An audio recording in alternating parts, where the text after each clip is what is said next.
Good morning, and welcome to another episode of Jake's Bounty. That's right, I'm here in my room, and it's going to be another hot one today. So I'm turning on the fan, and hey, it's a Throwback Thursday, September the 9th, 2022.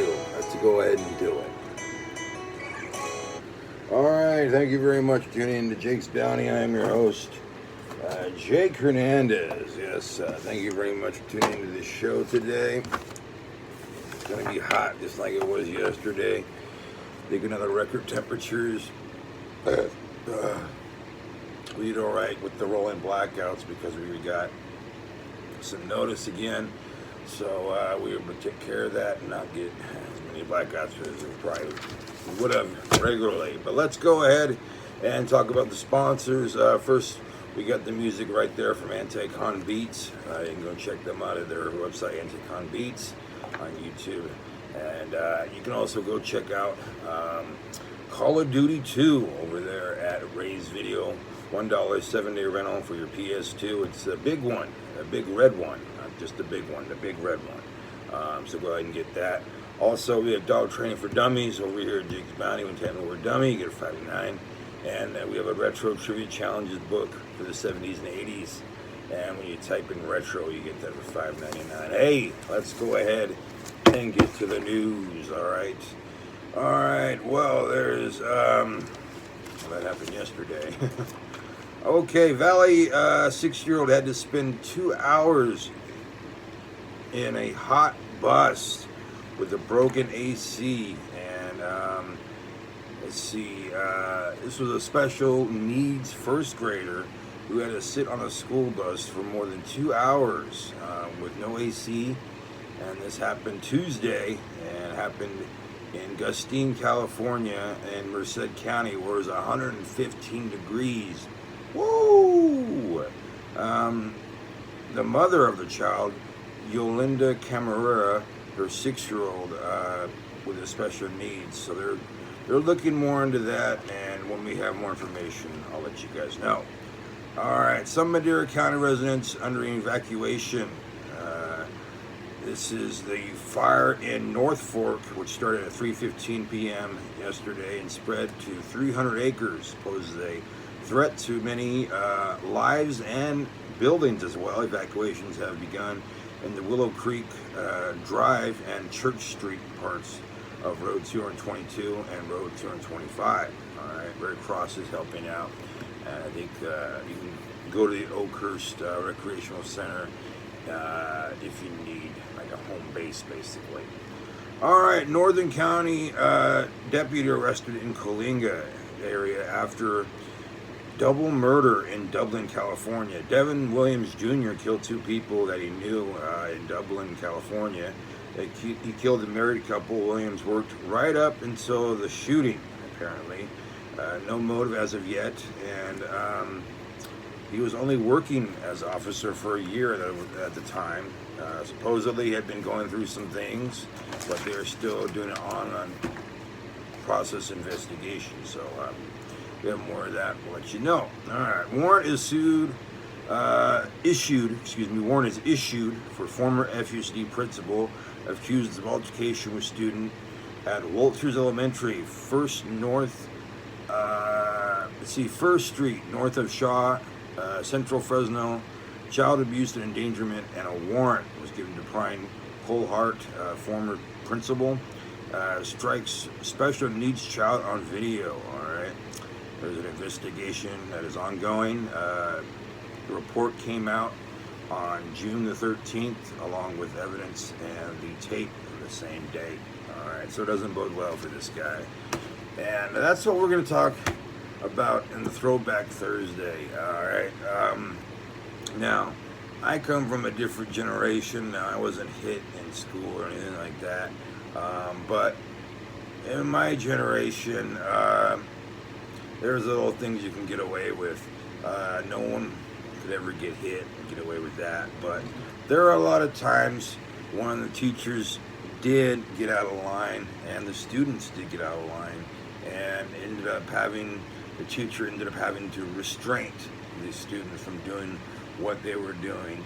And the teacher still kept his job, and the student ended up still going to school, maybe an alternative school, but you know, things were brushed aside. It wasn't made into the big things that are now. Then again, he is supposedly for hitting a child with special needs. So there goes something different. Special needs, you can't really like decide what's right and wrong.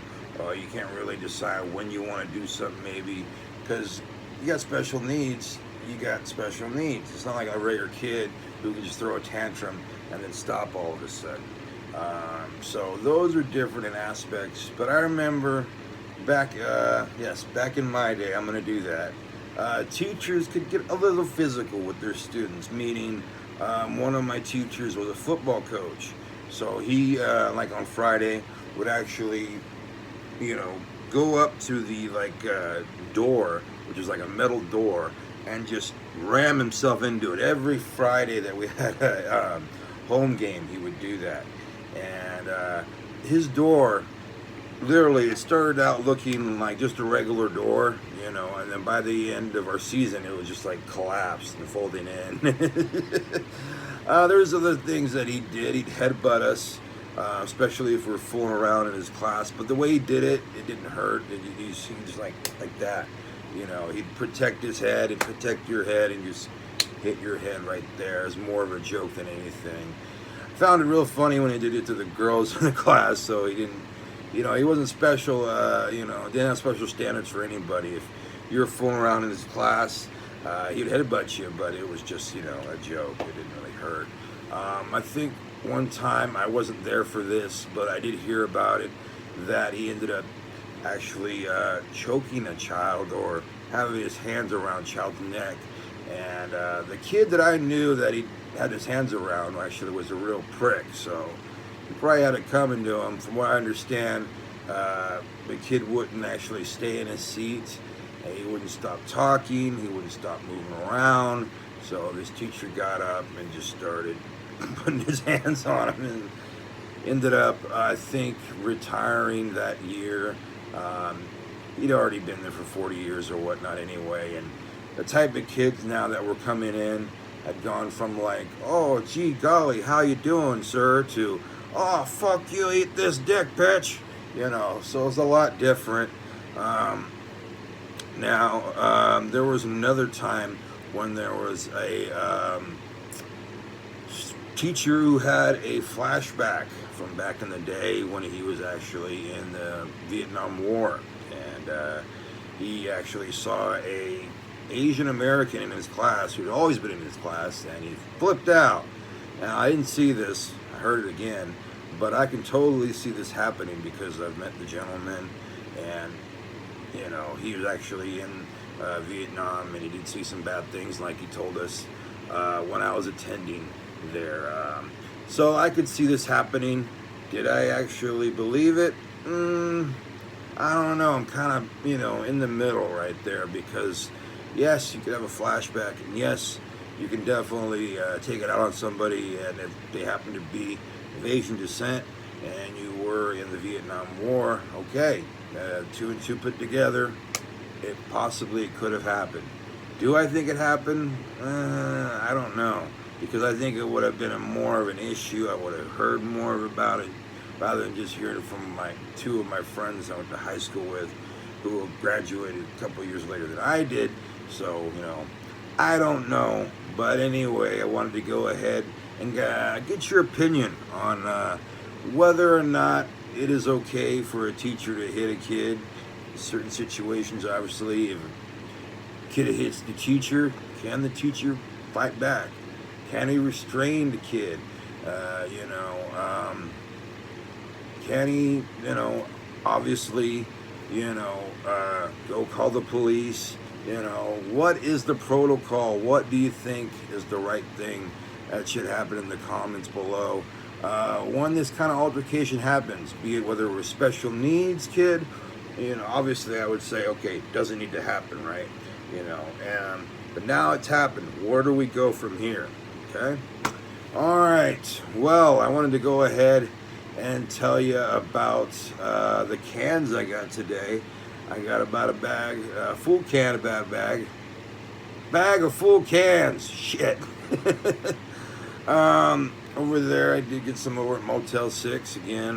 Not as many as I usually do, but I did get a few. And then a few at AM/PM. Got like a Rockstar and a water.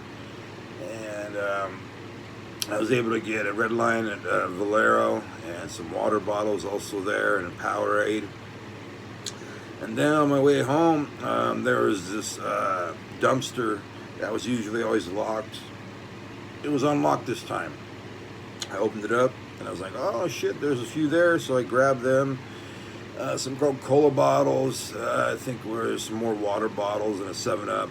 And ended up getting a full trash bag full of cans. So I'm going to be having a good amount to turn in this Saturday. Let you guys know about how much I got coming up Monday. But yeah, tomorrow we'll be having Unfamiliar Friday. So we'll be having a band that you're unfamiliar with, and we'll biography, some music you never heard of, as well as the news, my bounty, and so much more. Also want to go ahead and let you know about my sponsors. Go ahead and check out Anti-Con Beats over at their website and YouTube page, anticonbeats.com. And also go ahead and get Ray's video and go get the big red one, Call of Duty 2. And Dog Training for Dummies, still at my website, $5.99, which I'm more dummy. And Retro Book for 70s and 80s, also $5.99, type of retro. Alright, well hey, that's going to do it for us today on Jake's Bounty. And I'd like to say thank you for tuning in to more of the short videos. So I'll be posting more of them again today. And let's keep up the subscribes and views. Thank you very much. You guys be good to yourselves. Be good to each other. Alright, here's more of Anti-Con Beats. Like I said, you can go check them out on their website, YouTube. Alright, you guys see you tomorrow. Jake's Bounty was filmed at Fornicate Yourself Record Expression 2022. You can follow us on Facebook, channel's website. If you like, comment as always, please subscribe.